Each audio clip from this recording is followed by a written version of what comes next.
Assalamualaikum warahmatullahi wabarakatuh.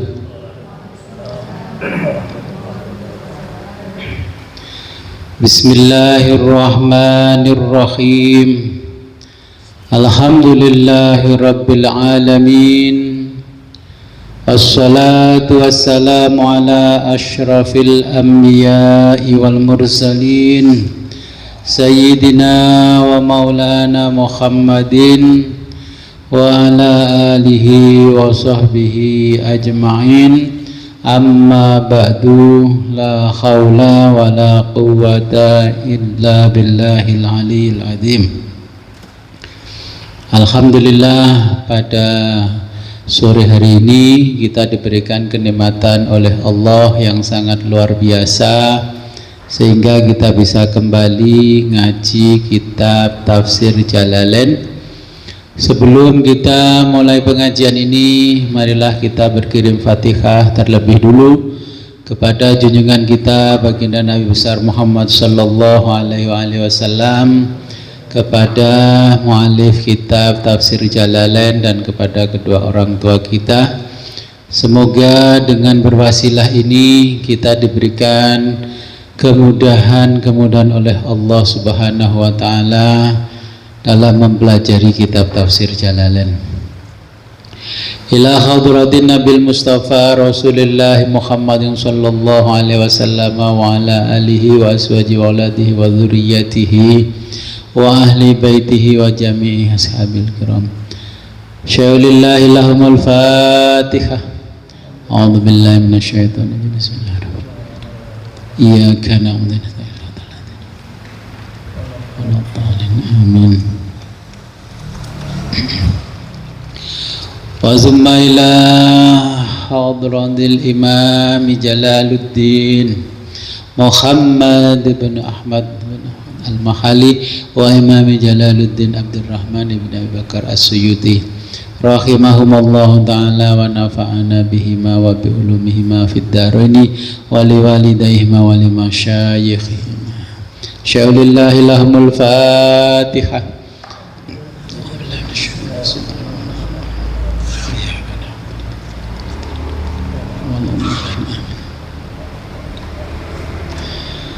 Wa summa ila hadratina ba'ina wa ummahatina wa jaddatina wa usulina wa furu'ina wa alal hadirina fi majlisina hadha. Al-Fatihah. A'udzu billahi minasyaitonir rajim. Bismillahirrahmanirrahim. Iyyaka na'budu wa iyyaka nasta'in. Amin.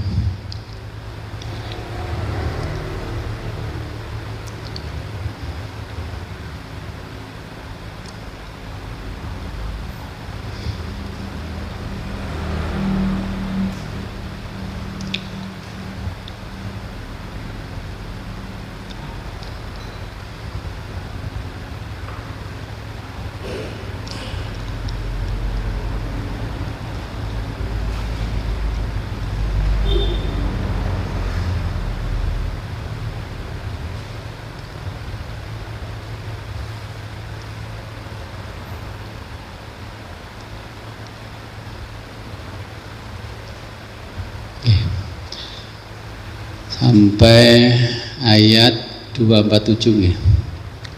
Wa qala lahum nabiyuhum. Ya. Bismillahirrahmanirrahim. Qala Allah ta'ala wa huwa astaqul qailin. A'udzu billahi minasyaitonir rajim. Bismillahirrahmanirrahim. Wa qala, dan berkata,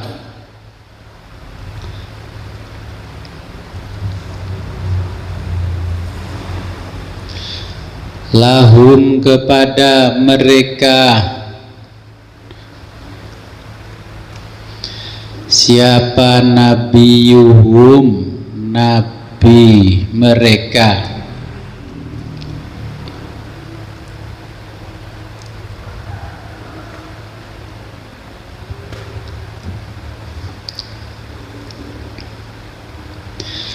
Innallaha sesungguhnya Allah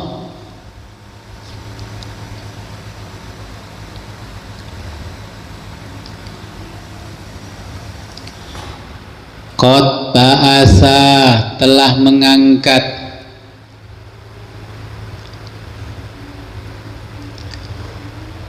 lakum untuk kalian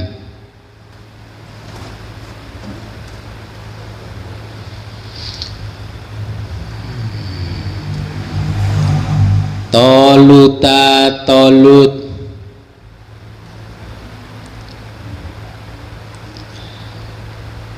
malikan sebagai raja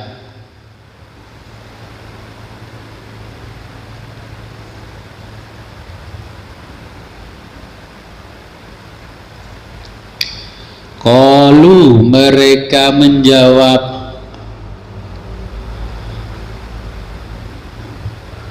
Anni ya kalau bahasa kita gimana ya ditulis aja gimana kayak di sinetron lah. Nah maksud dari ini adalah kaifa bagaimana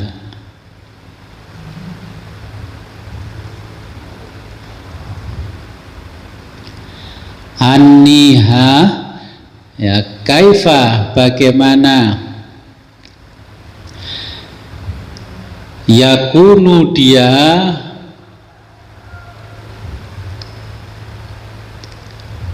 lahu bisa lahul mulku lahu bisa al mulku menjadi raja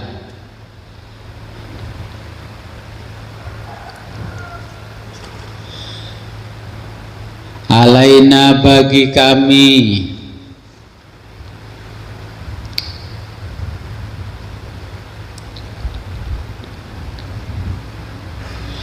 wa nahnu sedangkan kami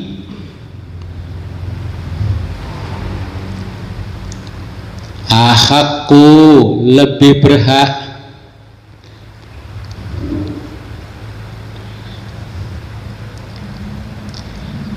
bil mulki menjadi raja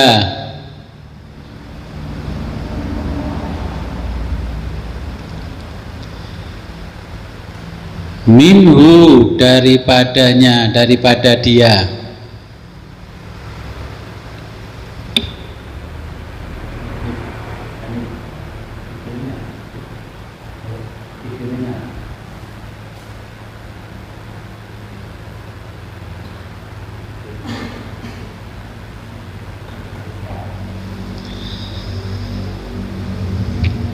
li'annahu karena dia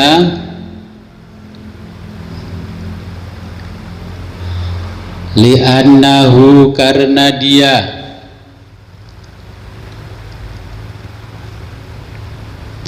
laisa bukan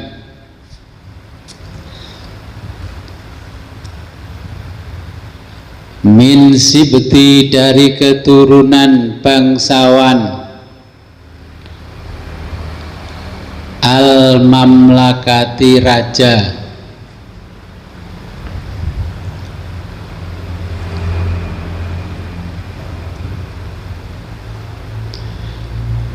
walan nubuwati dan juga bukan keturunan nabi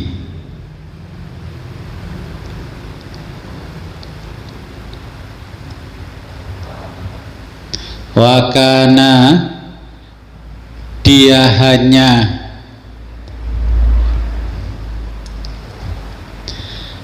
tabbaghon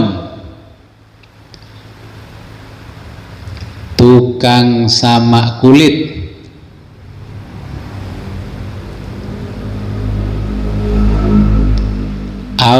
atau ro'yan pengembala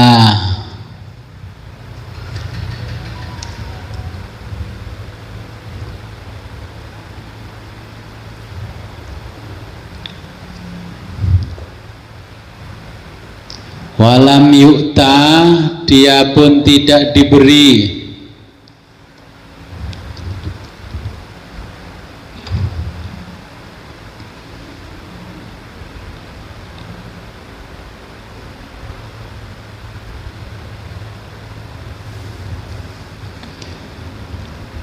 Sa'atan secara cukup.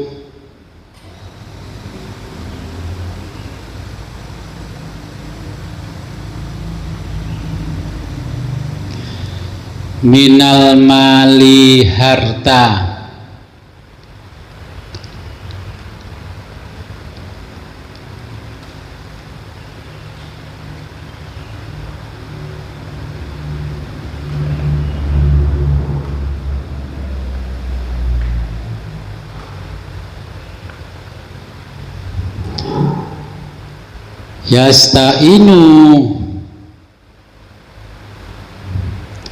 Yasta'inu dibutuhkan untuk pembiayaan.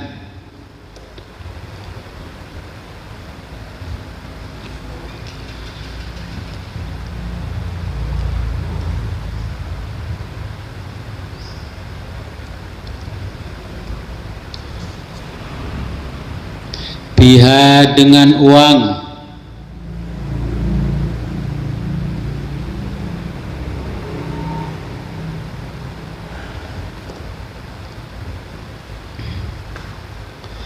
Ala iqamatil mulki, ala untuk iqamati mendirikan,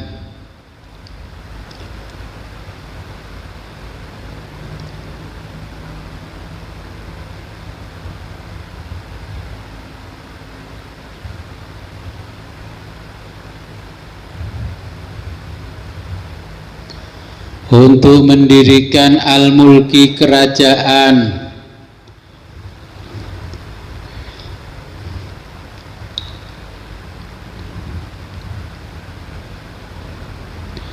Qala berkata Samuel,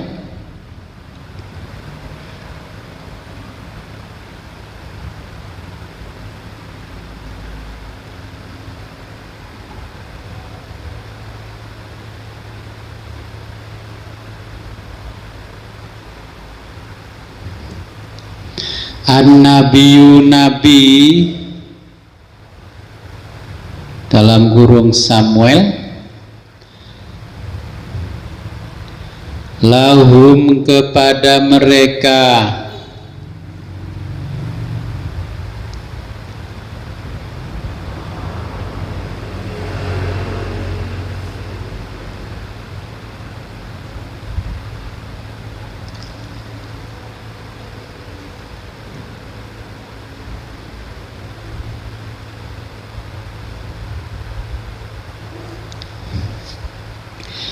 innallaha sesungguhnya Allah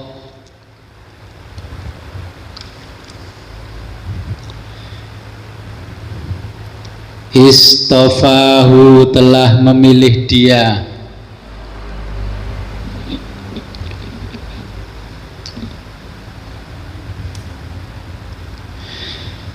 ikhtarahu memilih dia,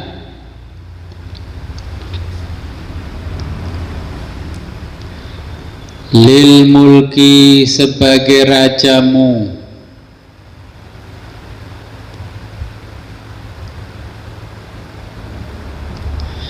alaikum atas kalian,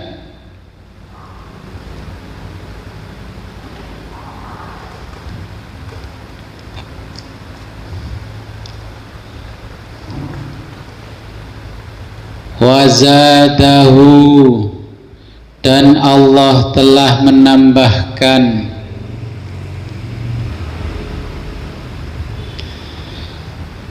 bastotan keluasan,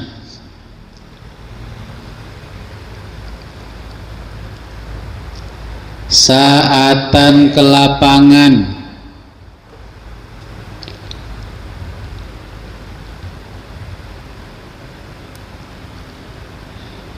fil ilmi dalam ilmu,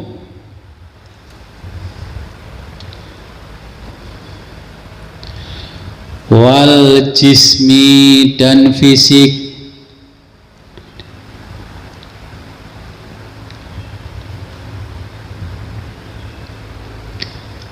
wa kana karena dia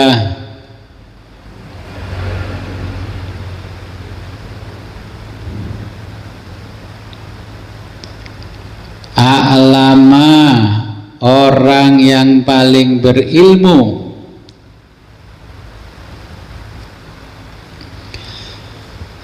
Bani Isra'ilah dari Bani Israel.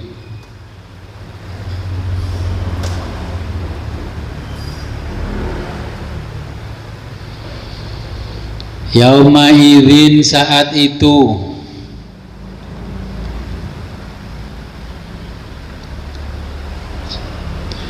wa ajmalahum dan paling gagah,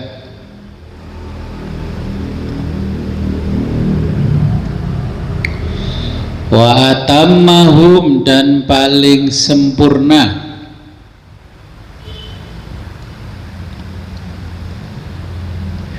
kholqon akhlaknya,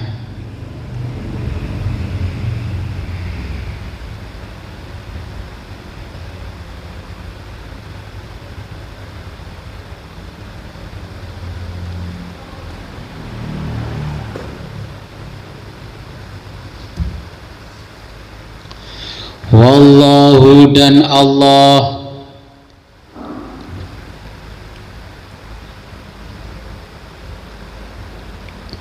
yu'ti memberikan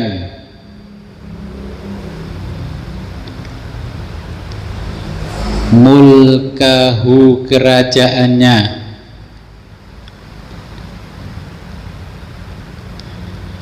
man kepada siapa saja,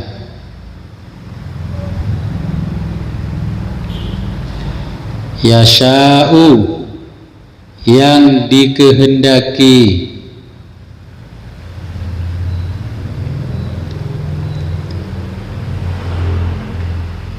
ita'ahu sesuai pemberian,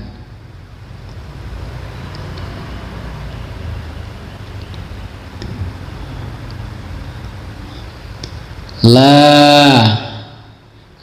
tarobo atau la i'tarobo yang tidak seorang pun mampu menghalangi,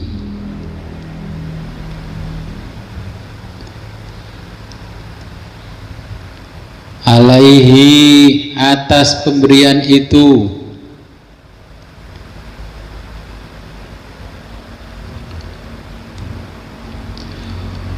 wallahu dan Allah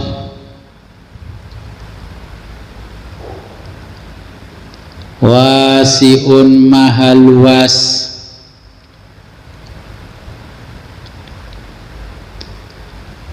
fadluhu karunianya,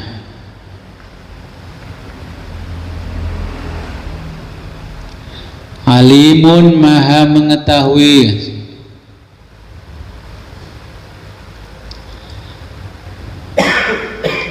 biman pada orang,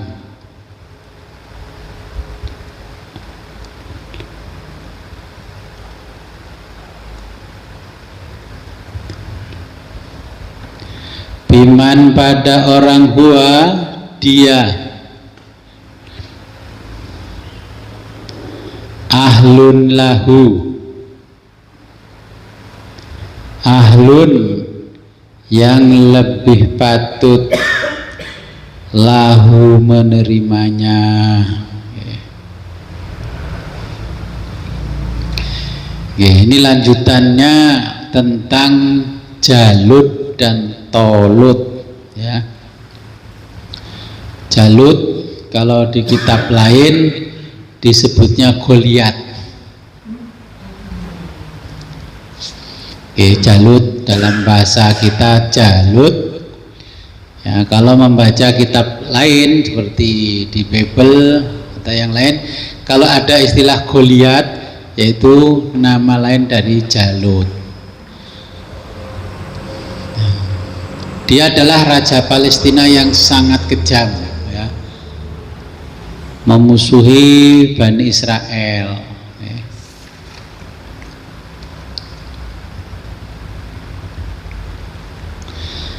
Nah, kisahnya Jalut dan Tolut ini adalah kisah Bani Israel sebelum Nabi Daud, ya, Nabi Daud. Jadi Jalut ini raja Palestina yang sangat bengis dan suka membunuh rakyatnya. Dia berbadan kekar, ya, seperti raksasa. Kekejamannya melebihi Fir'aun, ya, melebihi raja-raja yang kejam sebelumnya. Kemudian Bani Israel merasa tertindas, ya. Kemudian Bani Israel mendatangi nabi mereka, yakni Nabi Samuel.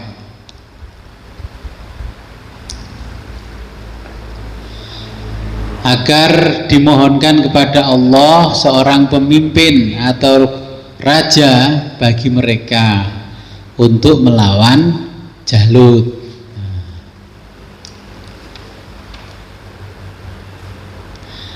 Nah, kemudian Nabi Samuel memilih seorang pemuda yang hebat, ya, yaitu pemuda dari golongan petani dan peternak yang dipilih untuk menjadi raja Bani Israel. Nah, ketika Bani Israel datang ke Nabi Samuel, ya, tunggu dulu, saya mau istikharah. Nanti kalau saya sudah istikharah, siapa di antara kalian yang layak menjadi raja? Orang-orang yang kaya-kaya itu sudah berpikir, wah, nanti anakku yang jadi raja karena saya orang kaya. Ada yang lebih kaya lagi. Semuanya bermimpi menjadi raja. Nah, kemudian beberapa hari para pemuka Bani Israel mendatangi rumahnya Nabi Samuel. Bagaimana Nabi Samuel? Sudah ada jawaban dari Allah? Belum, tunggu dulu. Akhirnya beberapa kali datang, kemudian Nabi Samuel mengumumkan bahwa yang dipilih oleh Allah adalah seorang pemuda yang bernama Tolut. Makanya terus mereka mengatakan, Tolut? Apa nggak salah Allah milih Tolut? Tolut itu tidak ada prestasinya. Tolut anaknya orang biasa. Tolut bukan keturunan bangsawan raja. Tolut juga bukan keturunan nabi. Kenapa tidak memilih kami Allah ini? Nah, Bani Israel itu repot, nggak punya raja, pingin dikirim raja, punya raja, nggak sesuai dengan angan-angannya, dintai, ya. Dipikir, ya, kalau zaman kita sekarang, dipikir kalau anaknya kiai wis mesti jadi kiai, kan gitu. Nah, walaupun anaknya kiai, kalau nggak mau ngaji, ya tetap aja nggak bisa jadi kiai. Akhirnya pondoknya itu ditinggalkan, ya. Ngundang orang-orang pinter dibayar untuk ngaji. Nah, ini seperti Bani Israel. Nah, nggak punya raja, ditindas oleh raja lain, minta kepada nabinya supaya dikirim raja dan kirim pemimpin yang mampu, ya, menjaga kehormatan mereka. Sudah dijajah bertahun-tahun, ya, giliran Allah menetapkan takdirnya, rajanya adalah anaknya orang biasa, tidak kaya. Terus mereka itu bertanya pada Nabi Samuel, Nabi Samuel, kenapa Allah kok bisa milih Tolut, kok nggak milih anakku? Anakku kan sekolahnya pinter, prestasi. anakku kan hafal kitab suci, ya. Anakku ini pengalamannya banyak, dia juga sekolah memanah berkuda, kok malah Tolut yang biasanya ke sawah menggembala kambing kok malah dipilih oleh Allah. Kata Nabi Samuel, ya, Tolut adalah satu-satunya pemuda Bani Israel yang akhlaknya mulia, dan dia yang paling mengetahui kitab suci. Anakmu pinter tapi sekolah umum tok, gak iso ngaji. Nah, itu Bani Israel ini, bukan ngerasani bapak ibu, enggak, ini Bani Israel. Wah, anakmu disuruh mimpin tahlil nggak bisa kok. Ya memang sarjana, tapi nggak bisa baca kitab suci. Lu bisa Gus, kata Nabi Samuel. Nah itu anakmu waktu disuruh ngaji alif lam mim, bacanya alama. Itu disuruh baca yasin, bacanya yasa. Ya, karena Tolut ini pemuda yang baik, tidak pernah menyakiti saudaranya, orang tuanya, tetangganya, dan akhlaknya bagus, dan dia adalah pemuda yang bertanggung jawab, maka dialah yang dipilih oleh Allah. Ya. Kemudian setelah itu, ya Bani Israel biasalah, ya sudahlah, karena yang dipilih Tolut, ya kita mau nggak mau terpaksa ikut, ya kan? Sama kan kalau di kita pilihan lurah, yang orang kaya raya, anaknya orang alim nggak kepilih, anaknya bakul ayam kepilih, anaknya bakul telur asin kepilih, akhirnya yang lain itu menerimanya dengan terpaksa. Ya wis lah, sapa maneh sing anu, ya kan, sekadung dipilih sing menang anaknya bakul ayam. Dipikir yang menang itu anaknya konglomerat, ternyata kan tidak. Nah, penyakit-penyakit ini kan juga tumbuh di tengah-tengah kita. Sopo arek kuwi? Bocah kok ngaji kitab, wis kitab gede ngono kuwi. Ngono kuwi sing pantes ngaji ku kiai gede. Jadi yang syirik itu kan akhirnya terkena penyakit hati kayak orang-orang Bani Israel. Ya, jadi ini kisahnya Tolut, Jalut, ya, raja yang lumayan ini.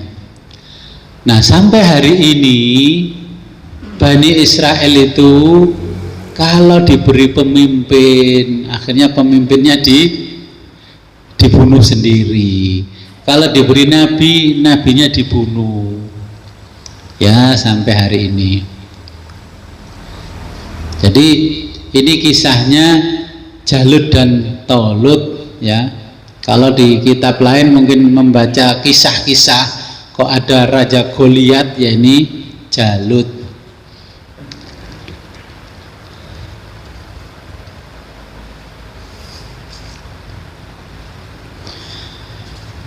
Ya, mungkin sebelum saya lanjutkan ada pertanyaan.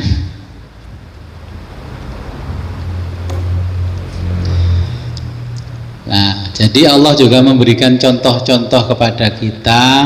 Terkadang memang kita ini nggak bisa menerima apa adanya kalau diberi seorang pemimpin.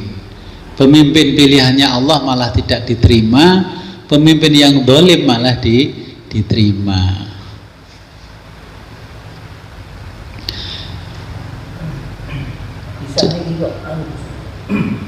Bisa nih kok baru sepopuler Raja Fir'aun.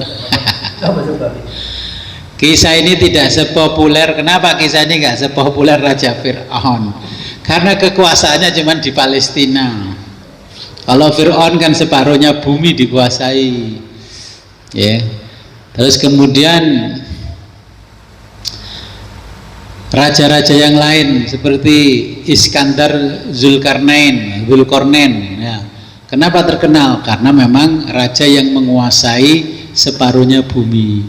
Ini karena hanya sebatas Palestina dan Israel. Dulu tidak ada pembatasan pulau itu Palestina dan Israel ya. Sekarang aja kan ada Palestina dan Israel. Dulu ya satu pulau itu namanya Filistin kalau bahasa Arab. Bahasa kita ya Palestina. Nah, seorang pemuda ini kenapa dipilih oleh Allah? Karena selain dia alim, dia bijaksana, dia itu sabar ya, sabar. Dibilang Allah karena sabar dan dia dapat dipercaya. Nah, kemudian pemuda Tolut ini orang yang menguasai banyak doa-doa warisan nabi-nabi terdahulu yang diajarkan oleh gurunya dan orang tuanya.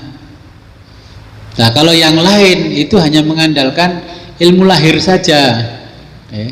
Makanya Bani Israel beberapa kali ditindas kalah, ditindas kalah.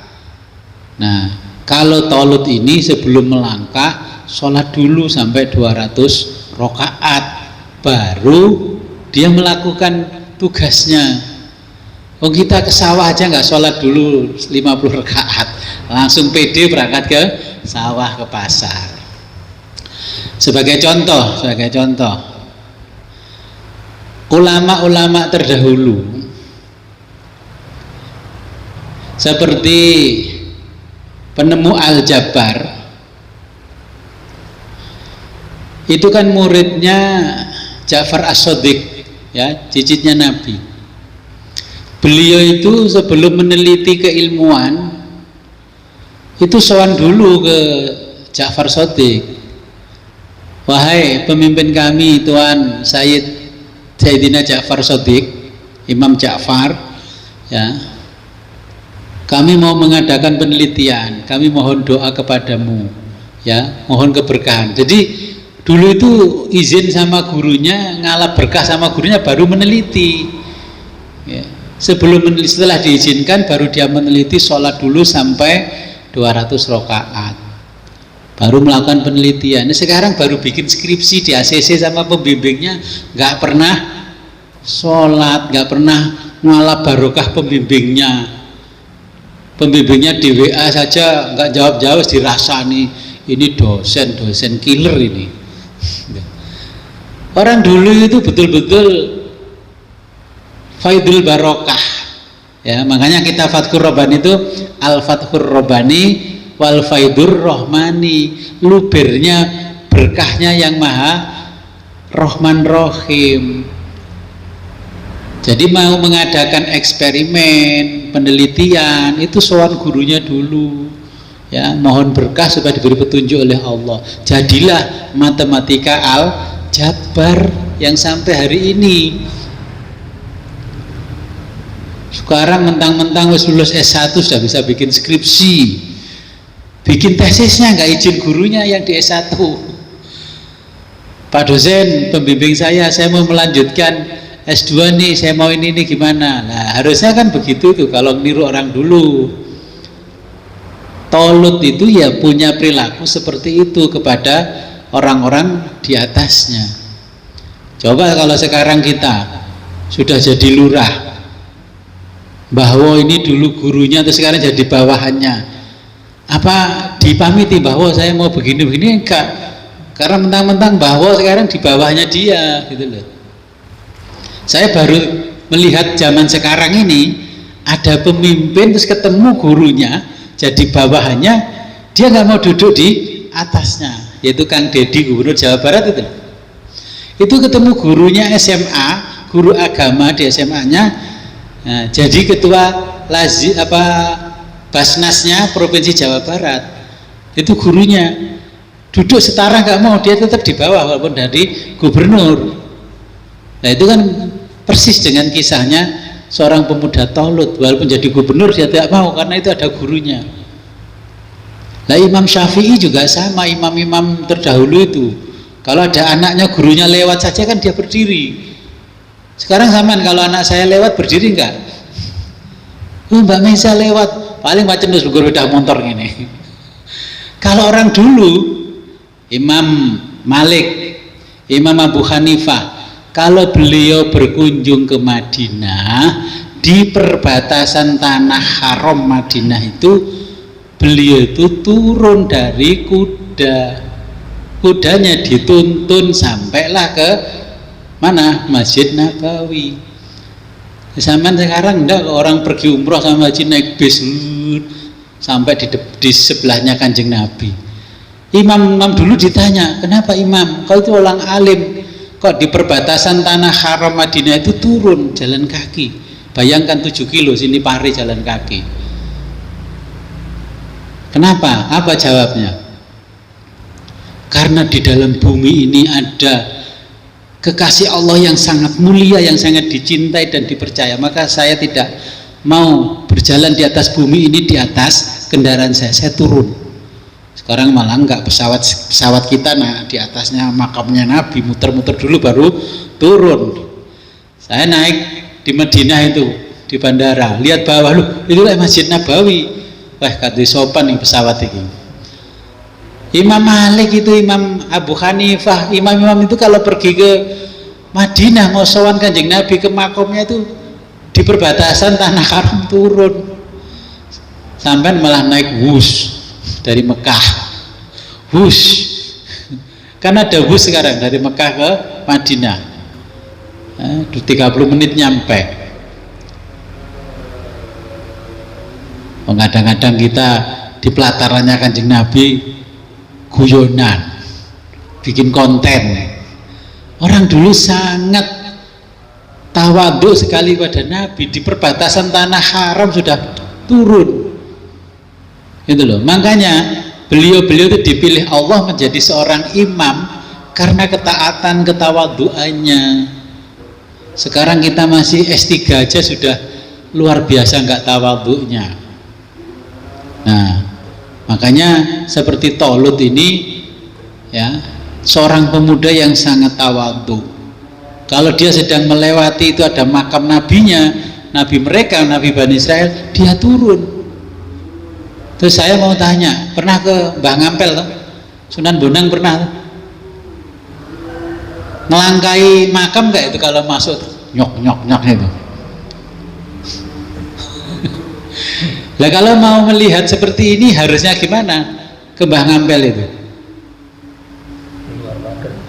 Di Mbah Ngampel harusnya jangan ke tengah, di luar aja lebih jauh. Ngapunten Mbah Ngampel, karena saya sudah ngaji sama Gus Wid, contoh seorang pemuda hebat namanya Tolut. Sekarang saya sowan kepadamu, cukup di luar pagar saja, nggak rebutan ke dalam terus melewati makomnya orang-orang mulia keturunannya Mbah Ngampel. Nah, malah kalau jenengan ke Tuban, apa kita nggak mengkeruk di atasnya Mbah Bonang? Mbah Bonangnya di bawah. Jadi walaupun beliau sudah wafat, kalau mengikuti pemuda seperti Tolut, ya jangan ke dekat-dekat sana, kita menghormati beliau. Imam-imam terdahulu di Madinah saja turun di perbatasan tanah haram. Sekarang apa masih ada orang begitu? Wong sekarang nggak ada. Saya aja keliling Madinah naik taksi sama teman yang mukim di Madinah. Saya tanya, masih ada nggak orang Madinah itu seperti Imam Abu Hanifah, Imam Malik? Kenapa Mas? Itu di kisahnya kan beliau-beliau itu kalau memasuki tanah haram Madinah kan sudah turun dari kudanya, dituntun, dan meletakkan kuda itu nggak dekat makam, jauh, supaya bau kudanya tidak menyengat ke Nabi. Lah sekarang orang sekarang, Kanjeng Nabi mati kok. Loh, iya memang fisiknya mati, tapi ruhaninya Nabi tetap hidup. Orang mati itu kan fisiknya. Okay. Nah memang kisah ini tidak sepopuler raja-raja yang besar seperti Fir'aun, ya, seperti Raja Namrud, ya. Karena ini cuman raja lokal di Palestina. Okay. Jadi kalau kita mau ngambil pelajaran, ya kita meneladani sikapnya Talut menghadapi raja yang bengis. Kata, akhirnya beliau ini terus menjadi raja. nah akhirnya kan dipilih menjadi raja oleh Allah ya untuk memimpin Bani Israel ya melawan Jalut, raja yang bengis. Kenapa dipilihnya Talut? Karena sebelum Talut, raja-raja itu setelah menang yang diuntungkan segelintir kelompok raja. Jadi raja dan anak cucunya dan kroni-kroninya. Coba itu kalau seperti di kita. Ya, dulu dijajah Belanda 350 tahun. Setelah merdeka sing enak siapa? Rakyatnya apa pemimpinnya? Ternyata ketika dikasih musibah bencana ditunjukkan oleh Allah kepada mata kita. Kemarin bencana di Sumatera, yang punya perusahaan siapa itu? Emangnya kita. Pokoknya cirinya dari zaman Bani Israel dulu, kalau sudah merdeka yang enak mesti pemimpinnya. Kita nggak mengkritiki pemimpin kita sekarang, kan faktanya ketika tangan-tangannya merusak, tanda tangannya merusak hamparan hutan itu ternyata kayu gelondongannya kan sudah ada catatan tulisannya, gitu masih tega ngomong katanya itu jamur yang nempel di tulisan. Ya Allah, rakyat gue wis pinter kok jadi gobloki ya. Wong desa saiki wis belajar filsafat kok jadi gobloki ngono. Kita itu kan sudah belajar filsafat ilmu, filsafat politik, filsafat hukum, filsafat bahasa, sudah tahu, cuman kita diam aja. Dari zaman Bani Israel, rakyat kalau mau melawan raja itu pasti tuduhannya makar.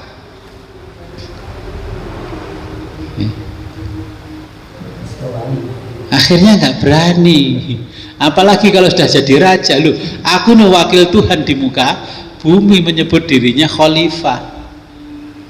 Nah, ulama-ulama yang dekat raja di zaman Bani Israel, setelah raja ini berkuasa, kekuasaannya makin luas, ulama yang tadinya dukung raja, masa saya pendukungmu kok gak dikasih garapan? Akhirnya kasih garapan, keplesetlah di tengah-tengah lahan garapannya, berantem sama temannya. Memang itu kisah baru ini, dari dulu ya sudah begitu. Makanya al-maghrur di dalam Al-Quran itu keplesetnya alon-alon, tidak terasa kalau orang itu terpleset. Makanya dipilihlah seorang pemuda yang hebat namanya Talut. Biasalah kalau ada nanti rebutan garapan, bengkok ini itu. Akhirnya dilawanlah oleh Talut. Ini yang dulu bersama raja terdahulu. Kamu ulama Bani Israel, tapi kamu melakukan TPPU. Apa TPPU? Tindak pidana pencucian uang. Raja dulu sebelum Talut nggak berani, karena juga kroni-kroninya raja-raja terdahulu bulet aja. Kalau cirinya kalau temannya yang kena masalah itu bulet aja, itu nggak selesai. Nah, yang kena masalah orang kecil, sekarang ada pengaduan masyarakat, sore tersangka. Bukan cerita sekarang, cerita zaman dulu. Kalau sekarang ada yang terjadi ya pengulangan ya. Cuman beda kisah aja kan, polanya tetap sama. Begitu tuh kalau nggak ada pemuda hebat, ya nggak akan bisa selesai. Kisahnya Talut ini oleh Allah untuk dijadikan pelajaran kepada kita, supaya kita ini mengingat bahwa ingatannya bahwa apa? Ini nanti di ayat berikutnya. Kalau satu bangsa itu pemimpinnya dolim, korup, berarti masyarakatnya, rakyatnya itu ya dolim, ya korup. Cara mencari rizkinya ya haram, ya, cara apanya itu juga haram, pokoknya tidak mengikuti syariatnya Allah. Akhirnya dimunculkan pemimpin di tengah-tengah mereka, ya sama, pokoknya karakter pemimpin itu ya karakter rakyatnya.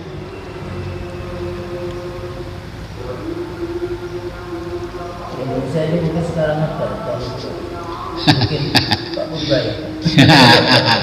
Ya bisa juga, mudah-mudahan ada Purbaya sesi kedua. Ya bolehlah nanti kita samakan seperti Tolut. Kalau di kita ya mungkin seperti Purbaya dan sebagainya.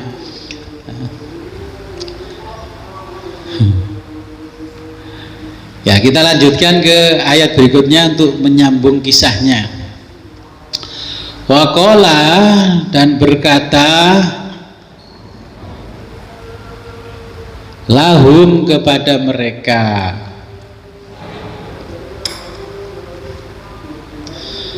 waqala, dan berkata, lahum, kepada mereka, siapa? Nabiyuhum, nabi mereka,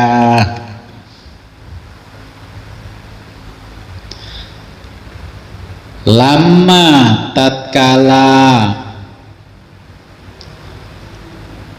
tolabu, mereka meminta, minhu, kepadanya,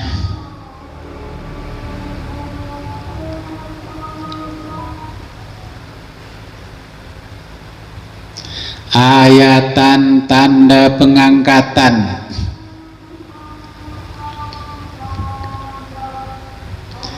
ala mulkihi, sebagai raja,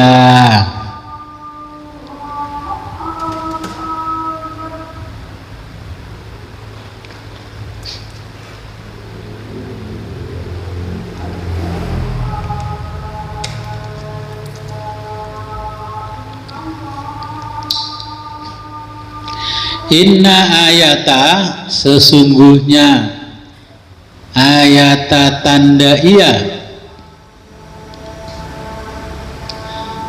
tanda ia, mulkihi, akan menjadi raja,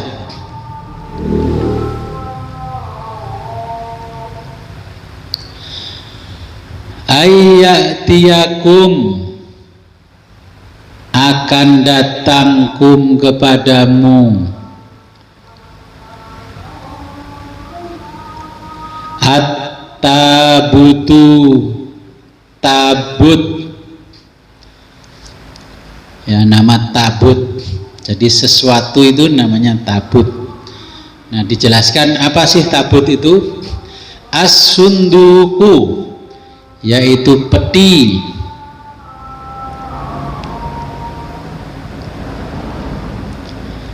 kana fihi, yang ada di dalamnya,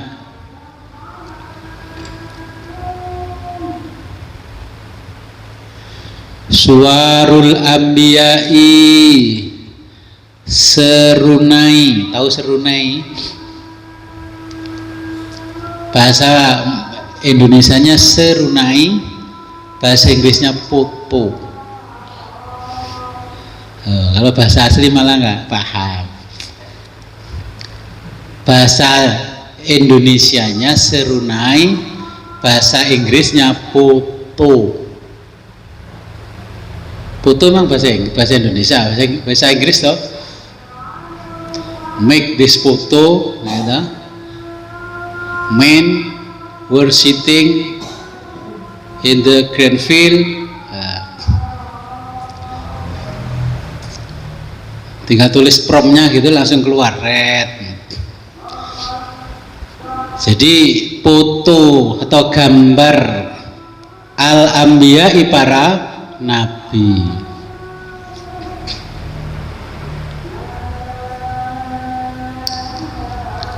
Kita kalau punya gambarnya seorang nabi saja, jadi jimat luar biasa. Sayangnya itu nggak nyampe kita.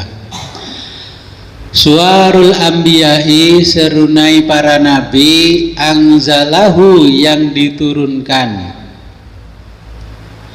Allahu, Allah, yang diturunkan Allah, ala Adama kepada Nabi Adam.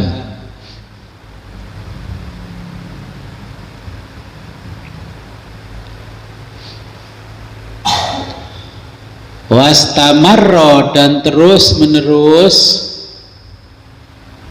ya terus turun temurun itu, ilaihim ada pada mereka.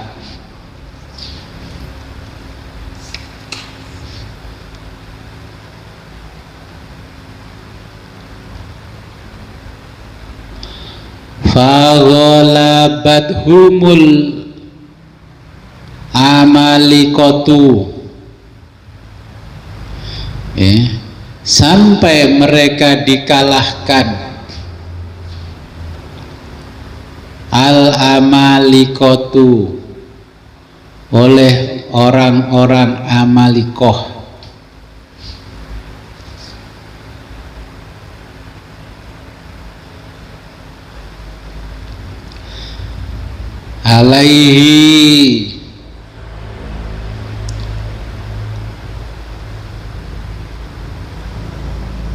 Alaihi seruna itu, wa akhadhuhu dan mereka mengambil kota,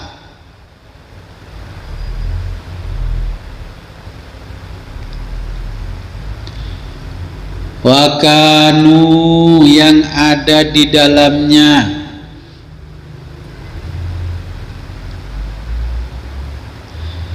yastaftihuna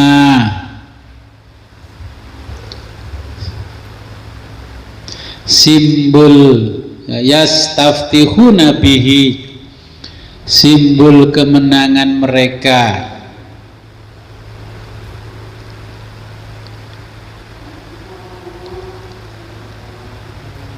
ala aduihim atas musuh-musuh mereka,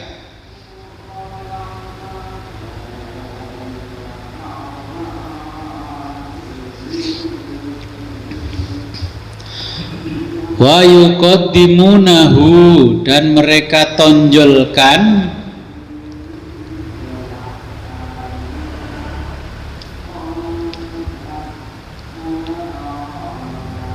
fil qitali dalam peperangan,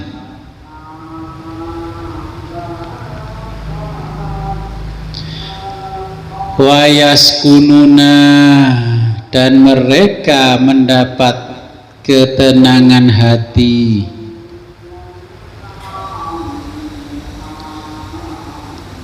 ilaihi pada peperangan,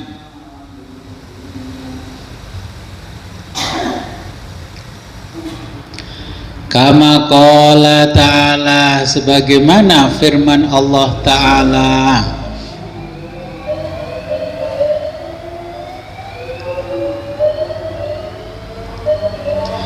fihi di dalamnya terdapat sakinatun ketenangan,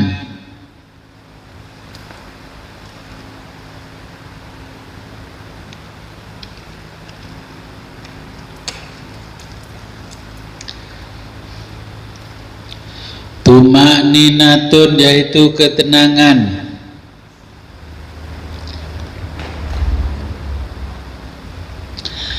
likulubikum bagi hatimu,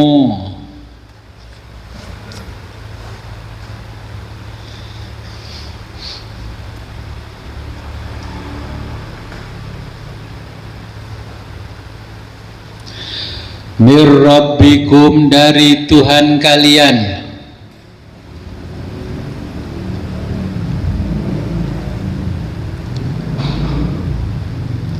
wa baqiyatun dan terdapat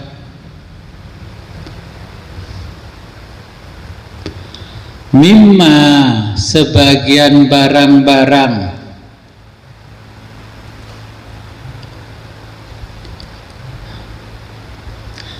taroka peninggalan,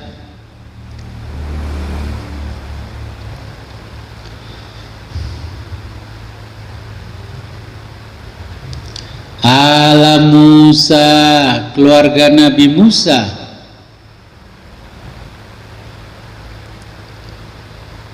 Oh, alu Musa kok alam. Alu Musa, keluarga Nabi Musa, wa alu Haruna, dan keluarga Nabi Harun.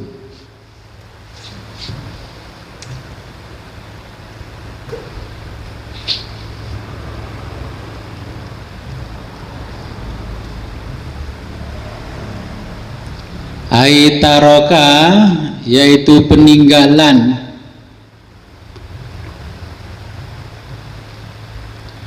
huma keduanya,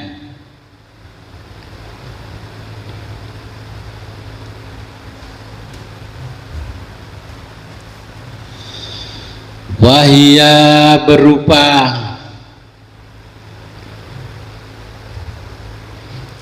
na'lan sepasang terompa. Orang Jawa ya bakia. Musa, Nabi Musa, wa asahu, dan tongkatnya, nya kembali Nabi Musa.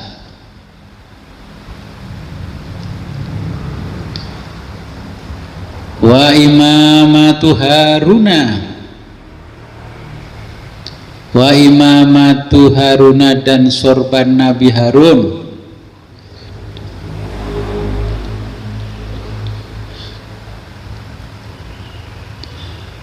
Wa qafizun, dan sisa-sisa tulang.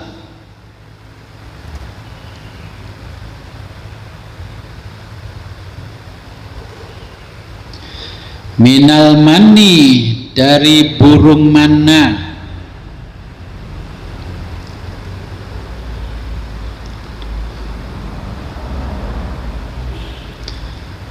Alladzi kana, yang pernah,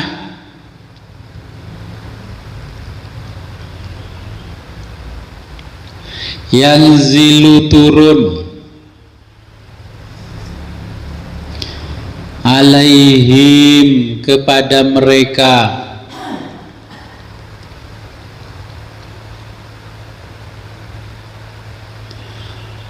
waridotun, dan kepingan-kepingan,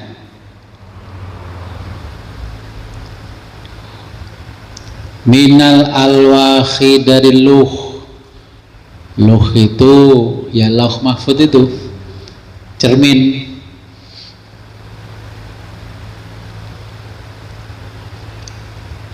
Tahmiluhul malaikatu, tahmiluhu, yang dibawa, al malaikatu, oleh malaikat.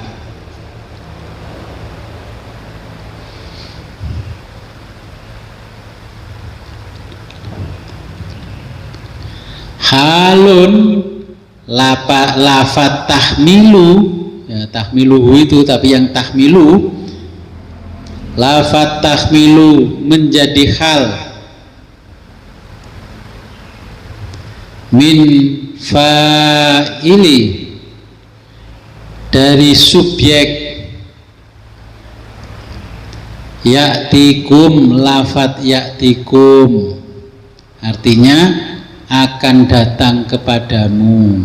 Jadi yahmilu, ya'tikum, yahmiluhu, ya, yang dibawa oleh malaikat akan datang padamu. Nah, itu susunan kalimatnya dijelaskan oleh Imam Jalalain. Halun, lafaz tahmilu menjadi hal, min fa'ilin, dari subjek, yaitu ya'tikum, artinya akan datang kum padamu.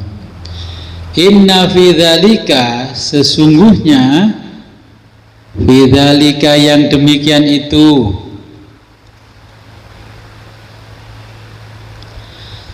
la ayatan, menjadi tanda-tanda,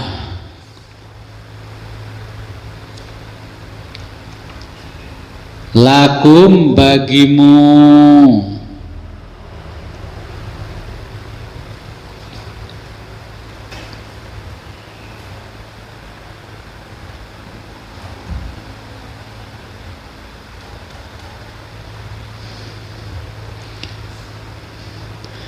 ala mulkihi, atas diangkatnya mulkihi sebagai raja.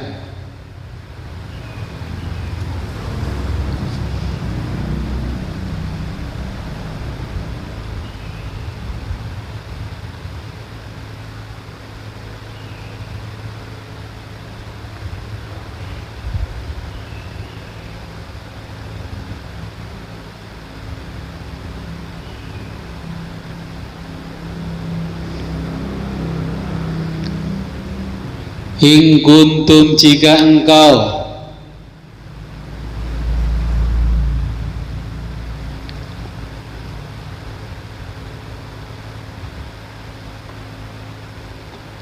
mu'minina beriman, mu'minina benar-benar beriman,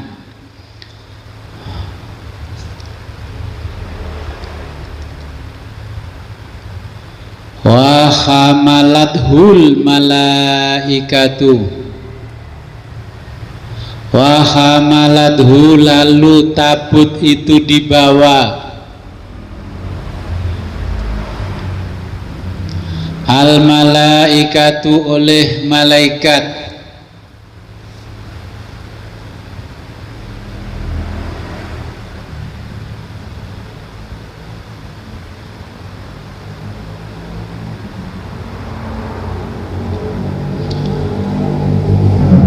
bainas samai, terapung antara langit,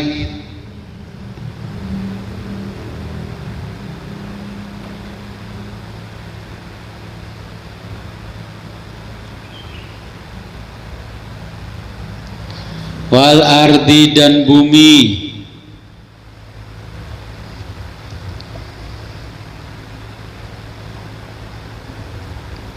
wahum, dan mereka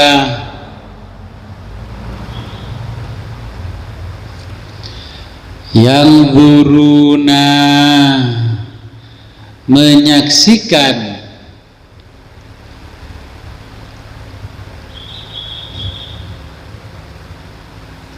ilaihi, tabut itu,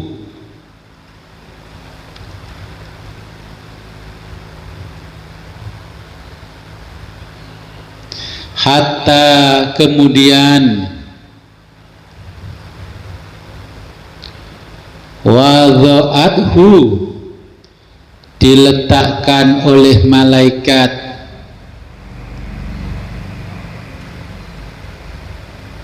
inda Toluta, di sisi atau di sebelah Toluta, Tolut,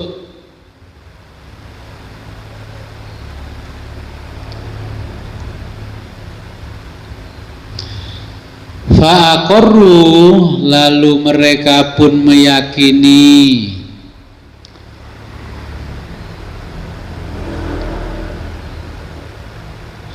bimulkihi, sebagai raja,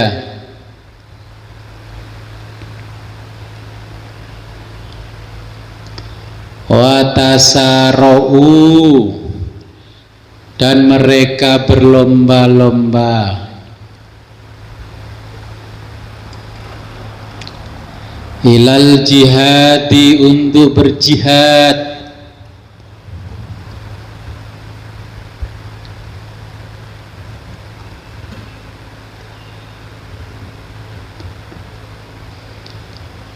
fakhtaro, maka dipilih, min, di antara, syubbabihim, para pemuda,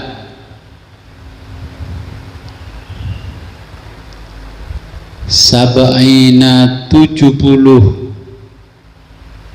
alfan, ribu, jadi sab'ina alfan, 70.000 orang. Ya. Ini Allah menjelaskan kisah Tolut melawan Jalut.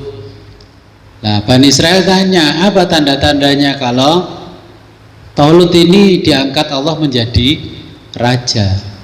Jadi dulu Nabi Adam pernah dikasih azimat oleh Allah berupa kota. Kota itu namanya tabut, ya kota. Nah, di situ ada gambar para nabi. Konon gambar para nabi itu sampai Nabi Muhammad.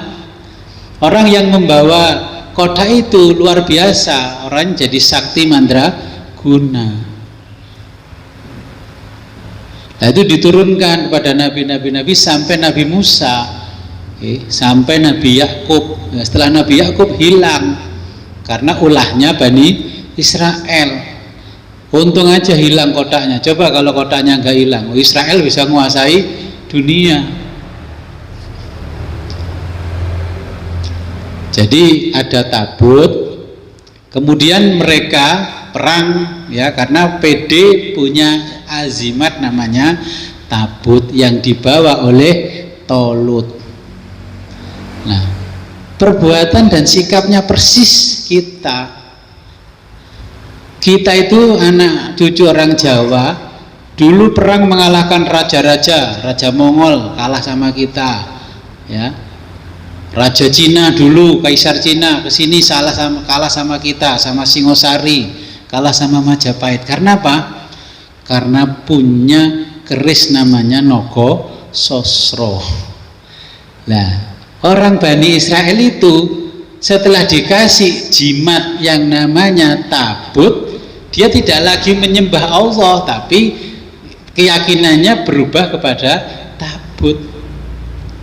Orang yang saya gembleng dengan tidak saya gembleng beda.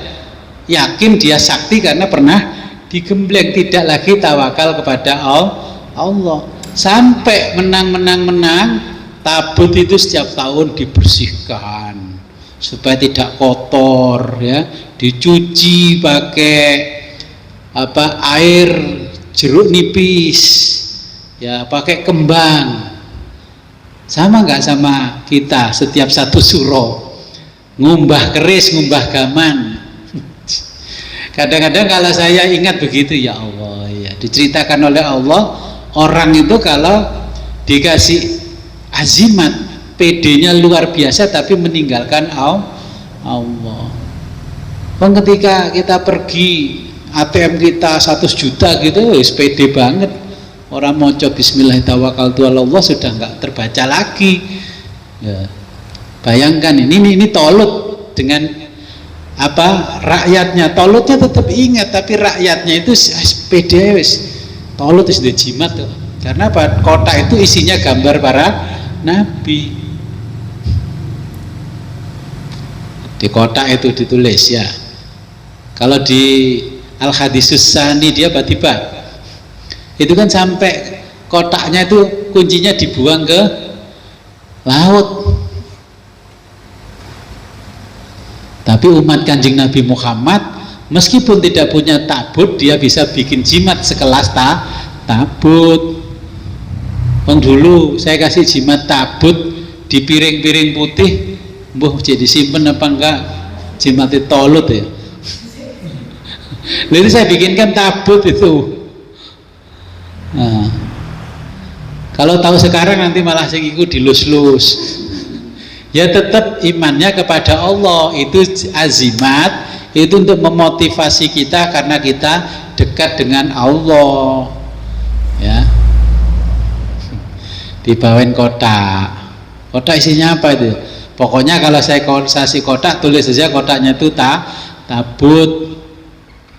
Itu makanya diajari nenek moyang Jawa, kalau kamu buka toko, uangnya taruh kotak ya, ditaruh tabut supaya tidak diambil barang lelembut. Nah sekarang apa bedanya di zaman Bani Israel pada masanya Tolut dengan kita, nenek moyang kita?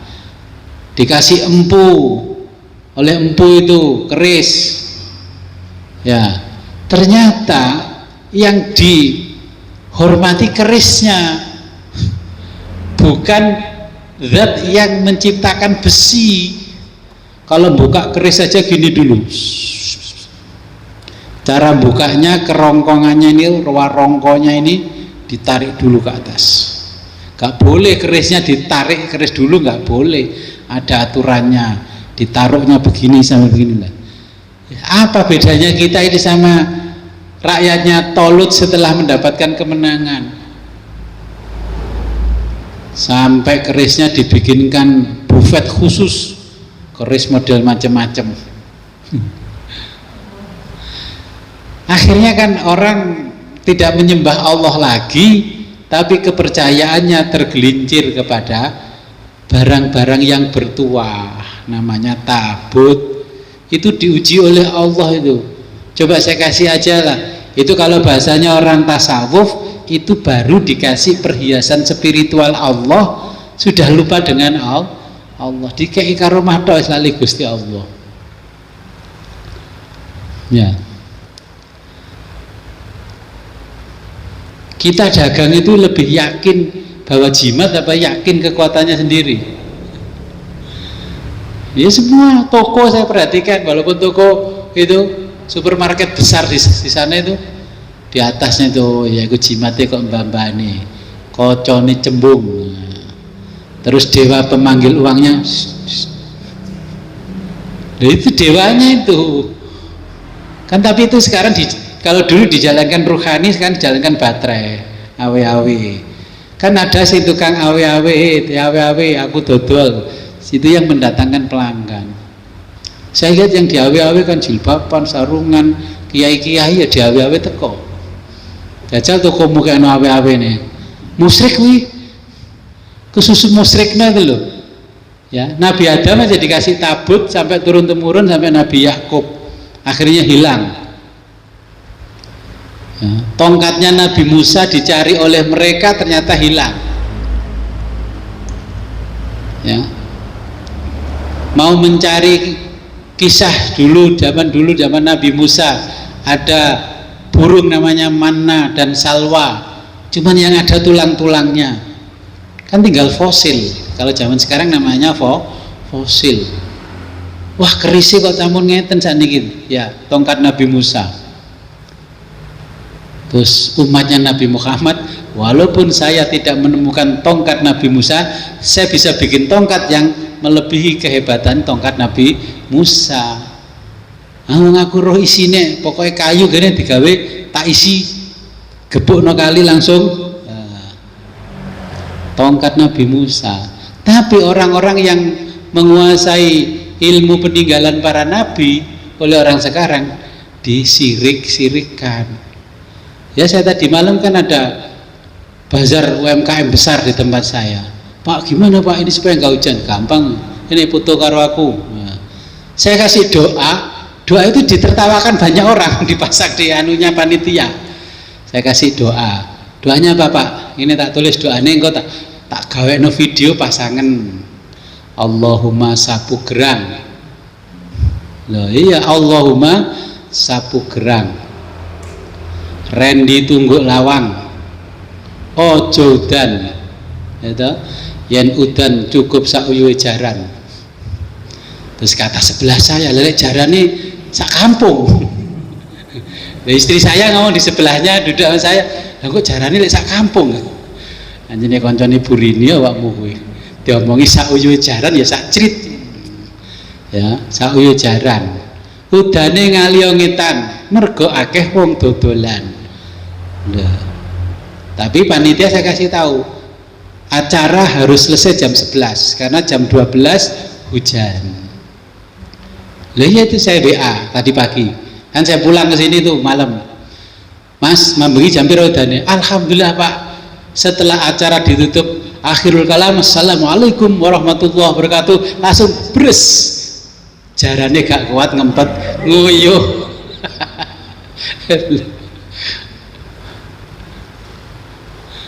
Loh ini mantra yang dikuasai nenek moyang orang Jawa. Boleh hujan tapi cuman sak uyuwe jaran. Ya teletik dari sore itu teletik. Makanya toh lek ate ono acara koordinasi dulu sama pawang hujan. Nah, saya datang langsung ditabrak, Pak gimana Pak? Ya wes nggak didongani ae. Kita kan punya tolut sama tabut, ya punya rahasianya.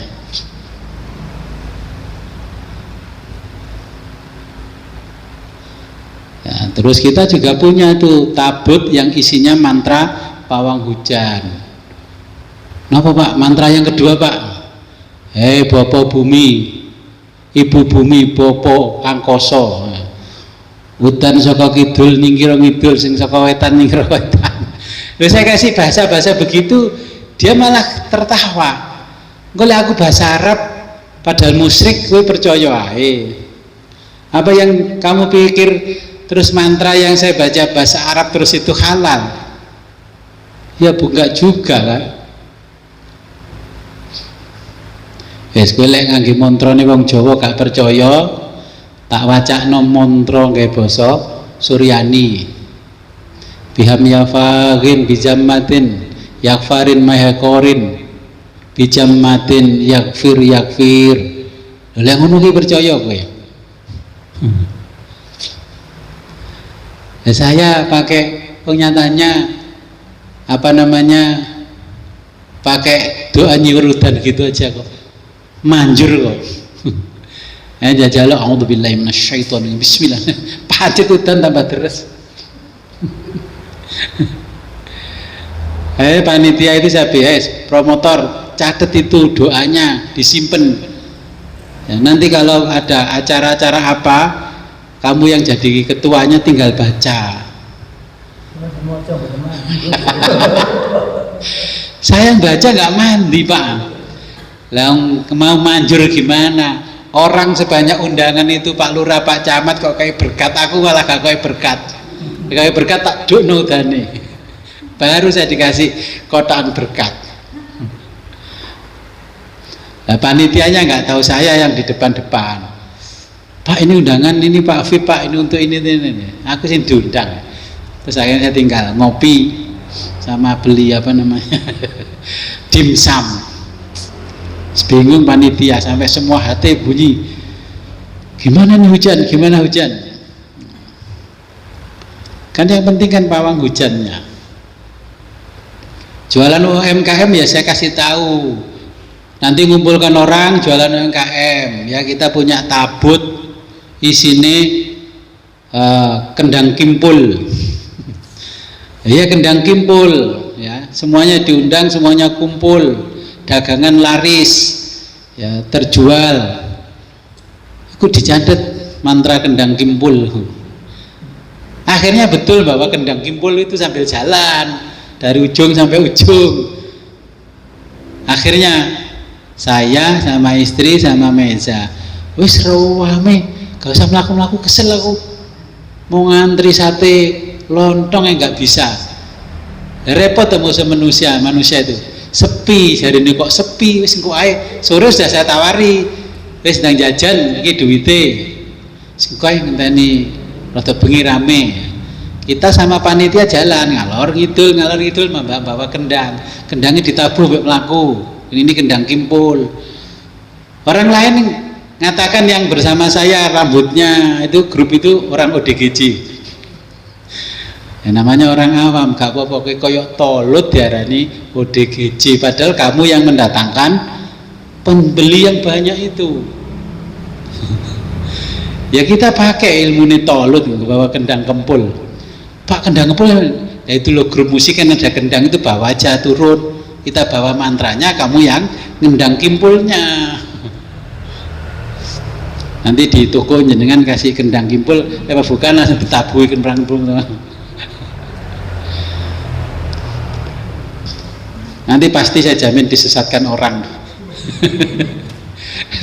Faktanya beberapa kali bazar sukses bacain kendang kimpul. Dicatat kendang kimpulnya. Nah, kalau bapak nggak ada gimana? Kalau nggak ada ya tawasul saja kepada saya. Ya, mohon izin tawasul.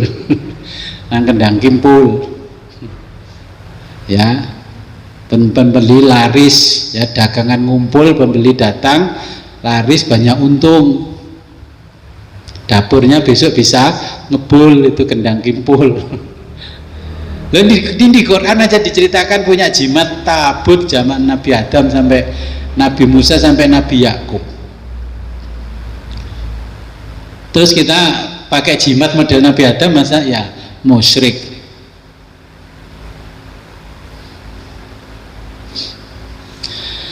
Jadi hukum dan pelajaran dari kisah Tabut, ini ya kisah Tabut, konon Tabut itu diturunkan Allah kepada Nabi Adam alaihissalam, turun temurun sampai Nabi Yakub. Setelah Nabi Yakub hilang kotak itu, ya. Karena adanya Tabut ini, Bani Israel selalu dapat mengalahkan musuh, punya jimat yang luar biasa. Faktanya sampai hari ini perang Israel di Timur Tengah, saya perhatikan dari dulu Israel itu dilawan 21 negara Arab, gak pernah ada yang menang kan sampai hari ini. Israel sendirian, negara kecil, nah, diserang sama orang-orang Arab 21 negara, gak pernah menang. Saya gini, jangan-jangan tabutnya dulu oleh para malaikat.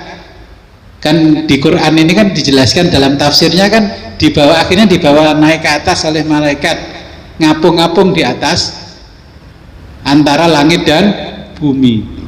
Nah, itu ada yang namanya dom. Israel kan punya super dom itu. Kalau ada rudal meleset, ada nu meleset. Saya gini, mosok ngono kuwi yang namanya penjelmaannya tabut. Dibom misil ternyata bleset. Akhirnya yang namanya Iran mungkin tahu kisahnya Tabut ini, akhirnya roket misilnya ditulisi ayat Al-Quran surat Al-Hadid, akhirnya nembus, hancurlah Tel Aviv. Saya hanya memperhatikan dari berita, ingat kisahnya Bani Israel punya Tabut yang katanya di Quran ini kan dibawa terbang malaikat ngawang antara langit dan bumi. Faktanya sampai hari ini Israel digeruduk 21 negara Arab yang nggak kalah. Nah, baru perang Israel kemarin kayaknya saya baca misil itu kan persis yang di Quran tuh. Nah, terus ditulis itu azimat oleh pemimpin Iran. Surat Al-Hadid diletakkan di paling depan, langsung nembus ngebom Tel Aviv luluh lantah, ya. Makanya kalau ada orang yang sakti mandraguna ditumbak laka-laka dibedil misil, ya, kalau Bapak Ibu jadi tentara, polisi, nembak maling gak kuat, ya bacakan surat Al-Hadid itu, ya. Terus ludah kita tempelkan, nah, taruh di pucuknya pelurunya, dioleskan gitu, tembak, ditumbak laka-laka bedil misil, tembus, dibacakan surat Al-Hadid.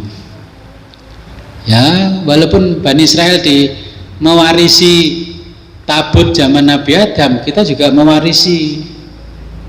Nah, apa yang diwarisi? Kami mewarisi rompi Ontokusumo. Nah,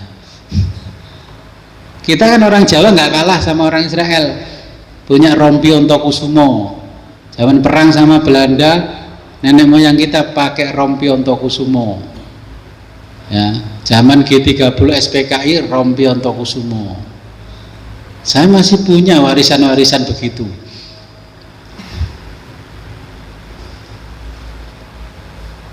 Yeah. Jadi karena selalu menang dalam peperangan, akhirnya Bani Israel sombong dan durhaka kepada Allah. Biasa tau lecek melarat wis wirite kuat dikire kuat, sugih mulai. Nah, ini orang-orang Bani Israel sombong, akhirnya tabut mereka direbut oleh bangsa Amalek, yaitu Raja Jalut. Direbut, ngerti yang sombong, aku ini ditombak laka-laka dibedil misil karena aku punya jimat namanya Tabut. Makanya seperti Diponegoro punya jimat yang hebat. Kenapa bisa kalah sama Belanda? Karena sepupunya ngomong ke Belanda, Belanda kan pinter, kasih sayembara, barang siapa bisa menceritakan kelemahnya Diponegoro maka dia akan mendapatkan hadiah emas 1000 golden, emas 1 kilo dan uang 1 kilo golden. Akhirnya setelah ditemukan kelemahannya ditangkaplah Diponegoro ya. Setelah tertangkap sepupunya datang ke Belanda, mana janji hadiah yang kamu berikan padaku? Kata Belanda, wong kamu itu sama bangsamu aja khianat, bagaimana dengan kami yang bukan sebangsa sama kamu? Ya kamu yang layak saya tembak. Ya itu makanya jangan khianat sama bangsa sendiri, ditembak nanti sama musuhnya. Kalau sudah enggak ya sudah, lebih baik mati daripada bangsa kita jadi korban. Ya, jadi karena punya azimat itulah sombong. Dulu orang ditembak Belanda, dipotong tangannya, selama masih bisa nempel di tanah bisa nyambung lagi. Ilmunya apa? Ilmu pancasona, poncosono. Kalau orang Sumatera rawa rontek. Tapi ujung-ujungnya setelah dikasih kesaktian Allah tidak lagi mengingat Allah. Yang diuri-uri itu hanya jimatnya, bukan keimanannya kepada Allah. Ya. Orang-orang dikasih tahu bahwa Bung Karno itu bisa merdekakan, bisa karena dikasih jimat sama gurunya tongkat yang selalu dikempit itu. Bung Karno meninggal, semua orang berebut tongkat Soekarno. Kok gak berebut siapa gurunya Pak Karno itu? Cari ya gurunya, kok cari tongkatnya. Kayak Bani Israel dikasih tabut ya.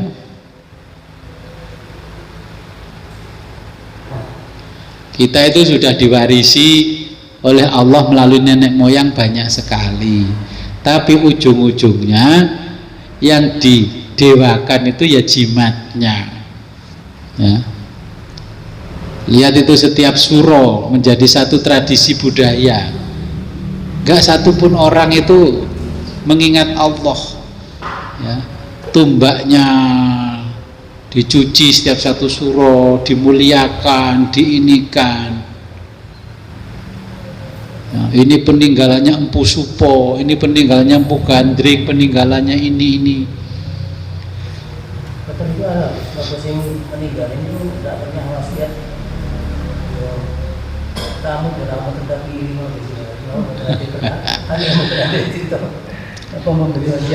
Nah, kalau dihubungkan dengan kisah di dalam Al-Quran, Nabi Adam juga ngomong, ini benda bertuah yang bisa membantu kamu, tapi tetap kamu harus menyembah Allah.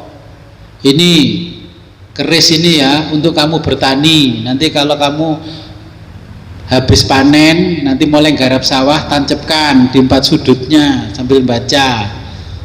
Malah nggak mengingat Allah, malah bikin cok bakal. Nyai danyang kaki danyang kang ono ing bang wetan.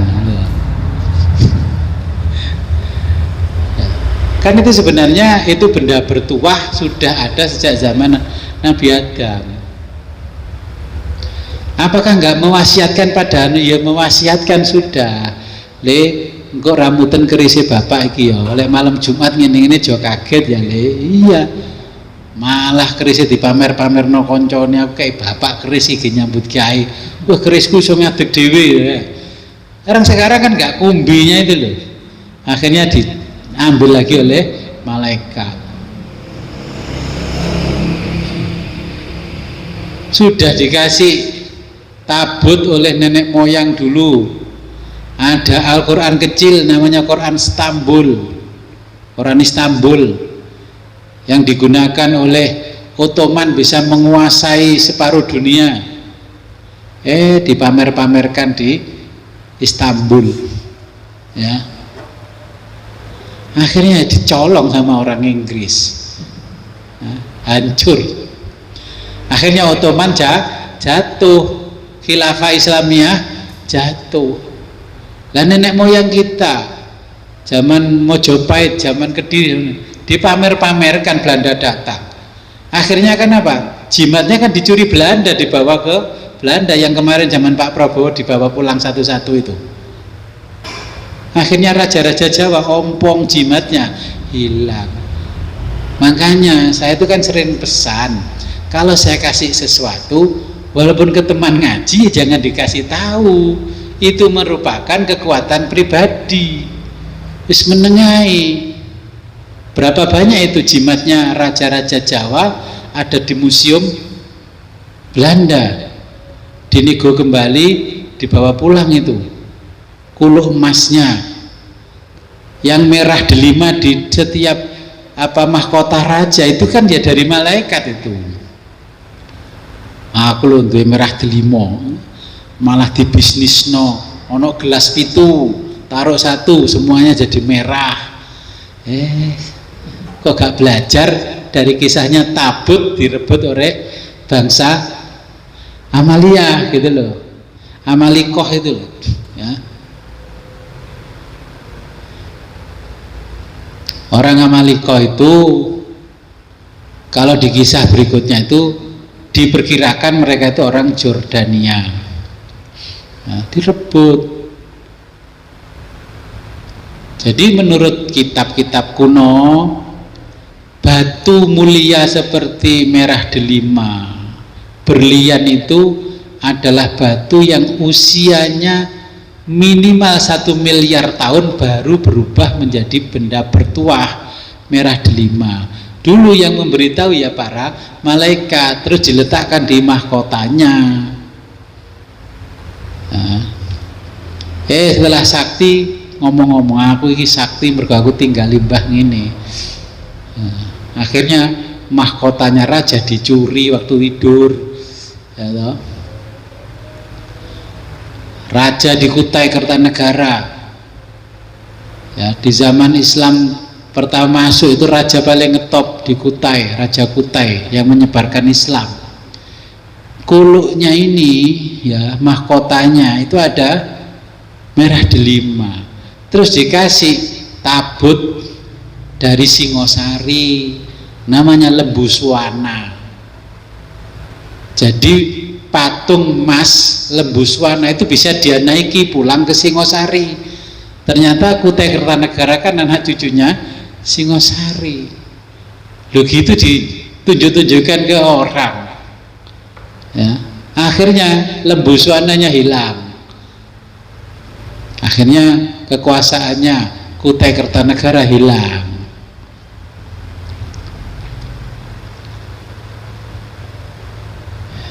Ya.